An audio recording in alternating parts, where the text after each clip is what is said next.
எண்ணி பாருங்க. அண்ணா திமுக ஆட்சி 10 ஆண்டுல எப்படி இருந்தது? திமுக ஆட்சி இப்பொழுது வந்து 50 மாத காலம் ஆயிட்டு. இந்த ஆட்சியில என்ன திட்டங்களை செஞ்சாங்க, அண்ணா திமுக ஆட்சியில் என்ன திட்டங்கள் செஞ்சாங்க ஒப்பிட்டு பார்த்து வருகின்ற சட்டமன்ற தேர்தலை எங்களுடைய வேட்பாளரை ஆதரித்து இரட்டை சின்னத்தில் வாக்களிக்க வேண்டும் என்று அன்போடு இந்த நேரத்தில் கேட்கிறேன். நாங்கள் உரிமையோடு கேட்கிறோம், செஞ்சோம், நெஞ்ச நிமித்தி கேட்கிறோம். ஒரே ஆண்டுல 11 மருத்துவக் கல்லூரி, அரசு மருத்துவக் கல்லூரி கொண்டாந்தோம். 7 சட்டக்கல்லூரி நான் கொண்டாந்தேன். கால்நடை மருத்துவக் கல்லூரி, என்ஜினியரிங் கல்லூரி, கலை மற்றும் அறிவியல் கல்லூரி, இப்படி ஏராளமான கல்லூரியை திறந்து நம்முடைய மாணவ செல்வங்கள் குறைந்த கட்டணத்தில் உயர்கல்வி படிக்கக்கூடிய சூழ்நிலையை நாம் உருவாக்கி தந்தோம்.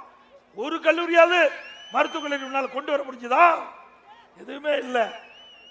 எந்த பெரிய திட்டத்தை இந்த கோவை மாநகர மக்களுக்கு தந்திருக்கிறீங்க? எதுவுமே இல்லை.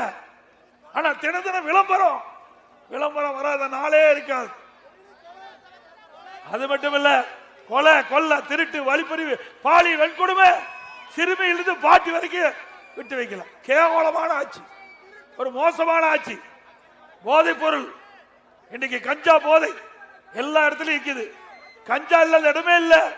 இனிமே ஸ்டாலின் மாடல் அரசாங்கத்துக்கு பிறகு போதை மாடல் அரசாங்கம் வச்சிடலாம். ஸ்டாலின் மாடல் அரசாங்கத்துக்கு பேர்ல போதை மாடல் அரசாங்கம். அந்த நிலைமைக்கு தமிழகம் தள்ளப்பட்டு விட்டது. இதிலிருந்து மீட்டெடுக்க வேண்டும் என்றால் மீண்டும் அதிமுக ஆட்சி தமிழகத்திலே மலர வேண்டும்.